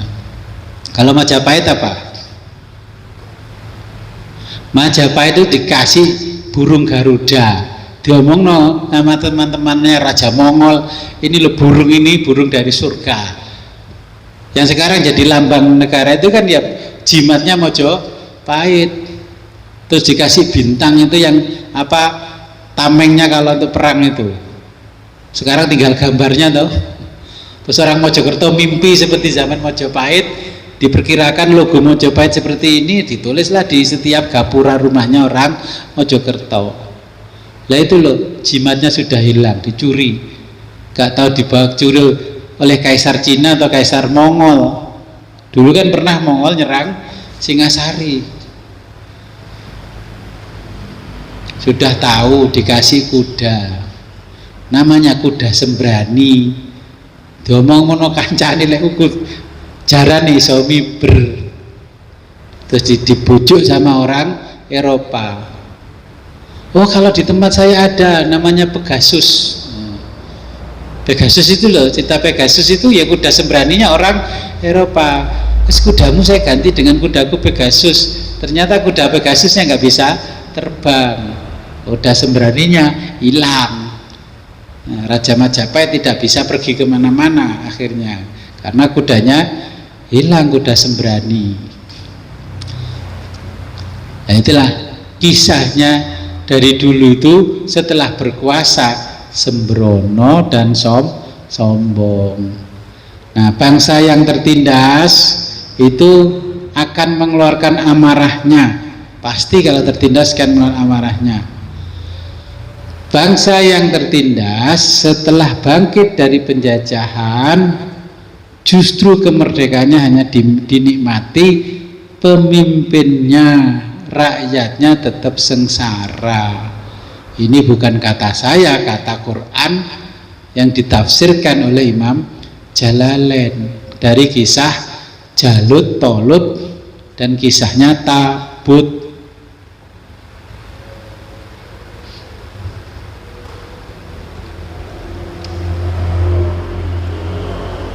Cara seperti itu ya, soalnya aku cari masyarakat, cari rakyat.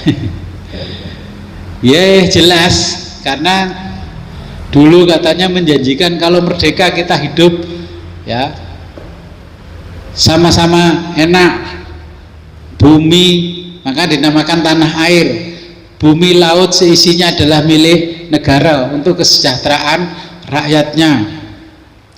Tapi yang sejahtera sekarang siapa? Dari zaman Tolut, Jalut sampai hari ini yang sejahtera ya pemimpinnya. Sampai Tan Malaka saja menemui Bung Karno, kalau caramu begitu nanti yang merdeka hanya pemimpinnya, bukan rakyatnya.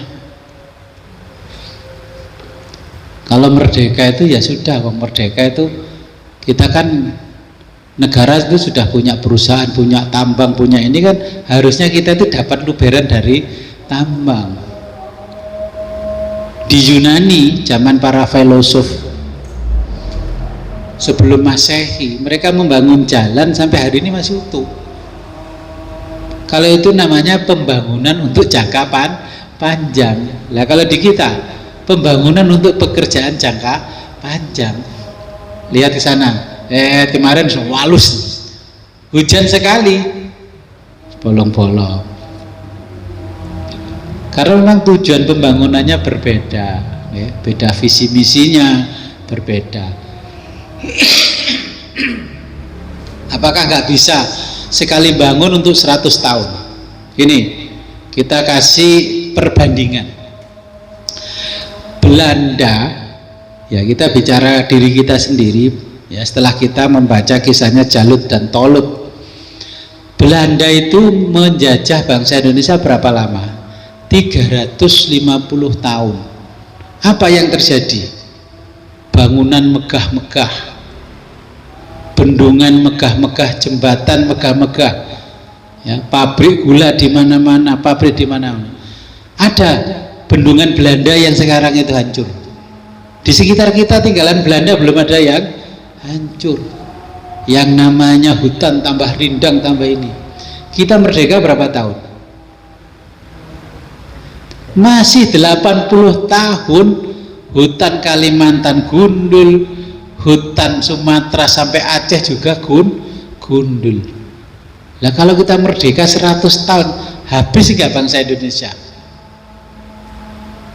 Dan tidak perasaan lagi korban banjir itu masih lantainya ini belum kering, kendaraan mereka sudah lewat lalu lalang di depan rumah korban banjir. Nah makanya di zaman Bani Israel dulu itu namanya museum dosanya para pemimpin. Pemimpin baik pemimpin negara, pemimpin keagamaan. Itu dibukakan oleh Allah itu. Kalau terjadi perusakan-perusakan di muka bumi. Ya. Sekarang mungkin ada seperti cerita ini. Kudu enak wong sing penjara nang Gusti Allah. Nah. Kados Nabi itu Samuel. Nah, kemarin juga saya ditanya, harusnya gimana Pak? Ini kan harusnya bagaimana ini ya? Kalau kita merujuk pada zaman yang dekat, zaman Imam Ghazali ketika dipenjara oleh Yusuf At-Tassifin, ya. Sudah kalau mau melawan secara militer nggak mungkin, melawan secara ekonomi nggak mungkin. Karena sampai ulama sekelas Imam Ghazali sudah dipenjara. Setelah dipenjara, sholat, mohon kepada Allah diberi petunjuk. Akhirnya 4 orang muridnya disuruh datang ke penjara dibeli catatan, jumlahnya 10 lembar. Kamu baca ini ya, supaya khalifah raja yang berkuasa ini dijatuhkan oleh Allah. Karena apa? Kita melawan secara militer nggak bisa, melawan politik nggak bisa, saking kuatnya. Akhirnya dibacakanlah hizib, sampai hari ini terkenal hizibnya, hizib Ghazali. Hancur. Akhirnya yang jadi raja adalah muridnya Imam Ghazali. Seperti zaman Belanda dulu, melawan secara militer nggak mampu orang Jawa. Akhirnya para kiai ngumpul, seperti Mbah Hashim, Mbah Ahmad Dahlan, semuanya kumpul. Santri-santri ini digembleng, kasih bambu runcing di asma, seperti kisahnya Jalut sama Tolut. Ini ada tabut, dikasih yang namanya baju namanya rompi Ontokusumo, perang melawan Belanda yang senjatanya lengkap. Walhasil menang. Ya sekarang harusnya ulama itu berkumpul, ayo baca hizib bareng-bareng. Malah kumpulnya di istana garap bengkok, royokan bengkok ya. Kancane sing gak bageni bengkoke dilengser. Nah, makanya saya kan mengatakan begini, mereka itu menyerukan kepada umat untuk ukhuwah Islamiyah. Wong ukhuwah Ormasiyah aja nggak berhasil, kok ukhuwah Islamiyah muluk-muluk. Umat sekarang sudah lebih pinter ya, gak perlu diajari begitu-begitu. Itulah di zaman para ulama terdahulu, generasi abad ke-4 ke-5 Hijriyah, itulah orang-orang yang merasa punya otoritas keagamaan. Kalau mereka yang ngomong harus diikuti, dituruti, digugu. Kalau orang-orang kampung ngomong ini nggak perlu diikuti. Nah, dari kisah ini ya harus ada nanti tokoh. Makanya kalau orang Jawa disebutnya harus ada yang namanya Satrio Piningit. Di kisah orang Jawa, siapa Satrio Piningit? Kemarin kalau kisahnya orang Jawa belum muncul Satrio Piningit, tapi yang muncul namanya Petruk dadi ratu. Petruk dadi ratu itu Petruk setelah gak jadi ratu, jadi gak jadi raja, kan disio-sio karo rakyate. Ini Petruk, kemana Petruk dadi ratu. Itu kan kisahnya orang Jawa, tabut yang ditulis di dalam bukunya orang Jawa. Lah kita kan konteksnya orang Jawa, itu kan konteksnya Bani Israel ya. Tapi kan kisah-kisah itu kan mesti kesamaannya ada antara Bani Israel dan Bani Jawi. Kita kan Bani Jawi, kita itu kalau dikisahkan Bani Jawi gitu malah gak dong. Kisah Bani Israel, Bani ini dong. Tokoh-tokoh itu kalau kita menceritakan tokoh lokal malah kayaknya nggak keren, nggak ilmiah, nggak pinter kan saya ngaji. Tapi kalau menceritakan Eropa, Amerika, menceritakan Timur Tengah malah dianggapnya orang yang berwawasan luas. Ketika menceritakan Janoko, menceritakan ini nih dianggap nggak berpengalaman, nggak luas ya. Kalau ngomong filsafat Yunani itu filosof ya. Kalau saya membicarakan filsafat orang Jawa malah nggak tertarik anak cucunya orang Jawa. Padahal filsafatnya orang Jawa sudah ada lebih dulu sebelum orang Yunani. Karena tidak diajarkan melembaga seperti Yunani, akhirnya hilang. Ya kan? Pendidikan itu kalau orang Jawa apa dulu yang harus dididik? Nenek moyang dulu orang Jawa pendidikan itu harus budi pekerti dulu ya, tata krama dan tata susila didulukan, baru namanya pengetahuan. Pengetahuan itu apa sih bahasa Jawanya? Ngelmu Gus, ngelmu itu bahasa Arab. Makanya tata krama, tata susila ini diajarkan lebih dulu. Akhlak dan adab bahasa Arabnya harus diajarkan lebih dulu, baru ilmu. Ilmu itu namanya widya. Makanya kalau ada anak dinamakan widya itu artinya ilmu. Lah ilmunya itu namanya Widya Wardana. Ini nama perguruan tinggi Gus di Malang. Loh iya, itu dia yang bikin perguruan tinggi hebat, filsafatnya sudah sana. Lah kalau orang Jawa dulu sebelum belajar ilmu, ya, makanya sebagai filternya adalah adab. Mereka itu menciptakan cipta, karsa dan rasa. Lek pinter ben gak sumbung, lek sugih ben gak sumbung. Sekarang itu akhlak itu kok tidak diajarkan, apakah pemerintah merasa rugi dengan Lah kalau diajarkan, penguasa itu rugi. Nanti nggak bisa dipermainkan. Ya, loh, Pak, Bapak ngomong itu ada Pak logo di sekolahan Kediri itu, Cipta Rasa Karsa. Iya, itu yang mewarisi zaman Joyoboyo. Ya, namanya Pawiyatan Daha, itu logonya Cipta, Karsa dan Rasa. Sekolah Pawiyatan Doho itu, mulai SD sampai perguruan tinggi. Ya kalau orang yang nggak ngerti filsafat Jawa, apa maksudnya kok Cipta, Karsa, Rasa?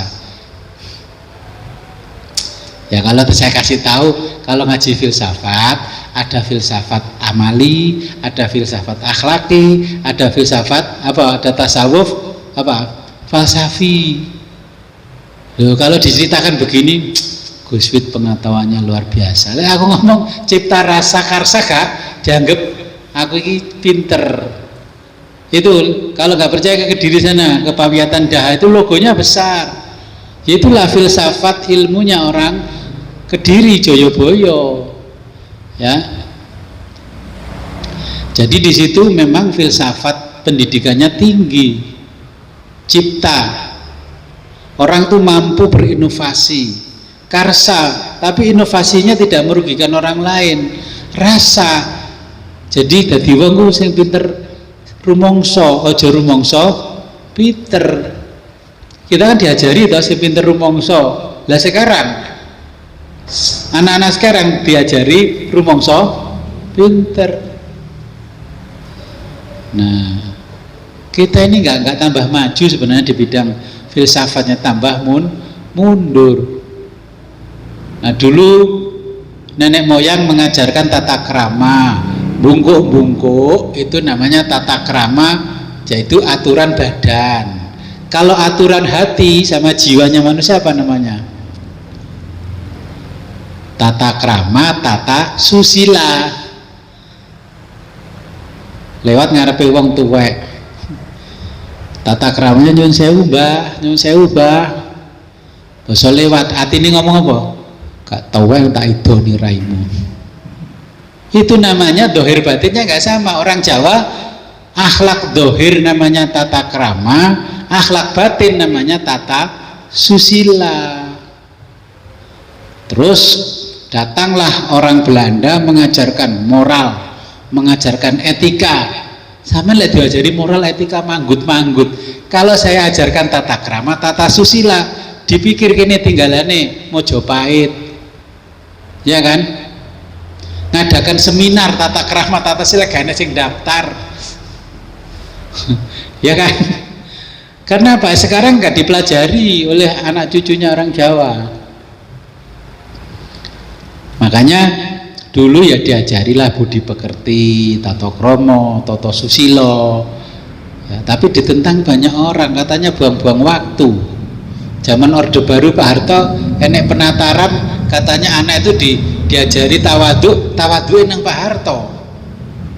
Padahal ya memang tawaduk seperti itu. Orang tua Jawa itu punya filsafat namanya mikul dhuwur mendem jero. Apa maknanya? Ya orang Jawa sekarang udah nggak tahu mikul dhuwur mendem jero. Kalau nenek anak cucu orang Jawa ngomong begini kalau di story WA, wahai anakku, sesungguhnya engkau tidak mengetahui bagaimana perasaan bapakmu. Satu, walaupun bapakmu lelah, bapakmu tidak pernah menceritakan kepadamu. Nah itu kan mikul dhuwur mendem jero, walaupun bebannya berat tetap tersenyum. Tanggung jawabnya sangat luar biasa mendem jero. Ya. Walaupun hati bapakmu tidak bahagia, tapi bapakmu tetap merasa tersenyum. Ya toh? Ya mikul dhuwur mendem jero. Nanti ada orang nulis story begitu lebay gue. Lah itu memang mikul dhuwur mendem jero. Itu namanya orang yang penuh tanggung jawab. Bahasa Latinnya apa? Penuh integritas. Lah ngono kuwi itu bagus tuh. Skripsi ini nilainya A. Coba nggak skripsi judulnya mendem jero mikul dhuwur. Ini bukan bahasa Jawa Pak, pelajarannya Pak. Piye? Pemimpin yang berintegritas. Kita cerita seperti itu dianggap orang belajar itu ya tuturi handayani. Terus Hanif bawa truk ngentut buri. Ya gue ngetut buri bahayani. Makanya tuturi handayani handarbeni arumongso duweni. Terus nggak dianggap keren. Terus saya terjemahkan knowledge is elevate. Ya, waduh keren itu. Ya toh, tuturi handarbeni arumongso duweni, tidak merasa memiliki, nothing belonging. Ya. Diterjemahnya londo, sing dipercaya malah padahal itu dari Jawa ini diterjemahkan ke bahasa Latin. Ya ternyata itu dampak saking hilangnya ajaran akhlak dari. Nah, inilah dampak peradaban kita hilang. Peradaban yang disusun nenek moyang yang sangat mulia hilang karena terpengaruh peradaban dari luar. Belanda masuk kok ayu ya noni lek nggih baju ngono. Orang dulu kan Jawa pakai kembenan, pakai itu aja, noni pakai itu ayu. Akhirnya meru lah itu. Biar teklean kok nggak sepatu hak tinggi, high heel, kok tambah ayu. Dulu kan orang Jawa nggak bisa ngore rambut tuh, di terus noni itu di keriting, di tali karet, melok-melok wong Jawa. Lah ya, saya dulu waktu masih kecil diajak mbah saya ngelencer ke saudara-saudaranya di kampung halamannya Kunjang Ngalor Sidomulyo itu jalan kaki kok mataan terus ringin pitu kali anyar ngalor sampai Balung Jeruk terus jalan kaki jam 6 pagi nyampe sana jam 10 pulang biar nggak panas lewat Dumbogo nang sawah kepleset nang bendungan dam Dumbogo. Tapi dulu tidak ada orang ngersulo dijak bayi melaku ya ikhlas. Coba anak kita, cucu kita diajak melaku, bapak itu mengeksploitir anaknya, mengeksploitir cucunya, diajari prihatin malah dikatakan mengeksploitir. Jadi mulosoro, bahasa Jawa ini mulosoro, bahasa Inggrisnya eksploitir. Ya begitulah. Ngajari anaknya ke sawah, matun tandur, di syuting video tonggone, mlebu Facebook sama darani mengeksploitasi anak balita. Padahal diajari bapaknya tani, punya tani harus diajak ke sawah dong, supaya nanti bisa ada generasi yang melanjutkan. Bapak ibu tani, anaknya goleh tani. Akhirnya sawahnya disewakno. Nggih. Alhamdulillah kita ada pengetahuan tentang kisah Tolut sama Jalut ya. Kalau nanti ada buku referensi lain namanya Goliat ya. Kalau yang raksasanya namanya gorila. Loh, iya, cuman Bapak Ibu kan taunya dari kartun, yaitu kartun mengisahkan zaman dulu Jalut sama Tolut punya binatang besar namanya gorila. Kalau Jawa punya apa? Gorila itu kalau di Jawa itu namanya buto ijo. Oke, sebelum kita akhiri, marilah kita berdoa kepada Allah. Semoga apa yang kita pelajari pada sore hari ini membawa manfaat barokah fid dini wa dunya hatal akhirah. A'udzu billahi minasyaitonir rajim. Bismillahirrahmanirrahim. Allahumma shalli wa sallim ala sayyidina Muhammadin fil awwalin wal akhirin wa barik wa sallim wa radhiyallahu ta'ala an sadatina ashabi sayyidina Rasulillah ajma'in. Amin ya Allah ya rabbal alamin. Allahumma ighfir li ummati sayyidina Muhammad. Allahumma arham ummata sayyidina Muhammad. Allahumma astur ummata sayyidina Muhammad. Allahumma jabur ummata sayyidina Muhammad. Allahumma aslih ummata sayyidina Muhammad. Allahumma afi ummata sayyidina Muhammad. Allahumma fad ummata sayyidina Muhammad. Allahumma arham ummata sayyidina Muhammad rahmatan amatan ya rabbal alamin. Allahumma ighfir li ummati sayyidina Muhammadin maghfiratan amatan ya rabbal alamin. Allahumma farij an ummati sayyidina Muhammadin farajan ajilan ya rabbal alamin. Allahumma anfa'na bima 'allamtana wa 'allimna ma yanfa'una wa zidna ilman wa yaqinan. Walhamdulillahi ala kulli hal wa na'udzu billahi min kulli hali ahlin nar. Rabbana taqabbal minna innaka antas samiul alim wa tub 'alaina innaka antat tawwabur rahim. Allahumma hdina siratal mustaqim. Allahumma hdina siratal mustaqim. Allahumma hdina siratal mustaqim. Siratal ladzina an'amta 'alaihim minan nabiyyina wasiddiqin wasyuhada'i wassolihin wa hasuna ulaika rafiqa. Dzalikal fadlu minallahi wa kafa billahi alima. Allahumma ya syahidan ghaira ghaibin wa ya qariban ghaira ba'idin wa ya ghaliban ghaira maghlubin ij'al min amrina ya Allah farja wa makhraja ya syarihal mustaskhirin wa ya ghiyasal mustaghizin innaka ta'lamu makana wa ta'lamu khalana wa la yafa 'alaika syai'un min umurina.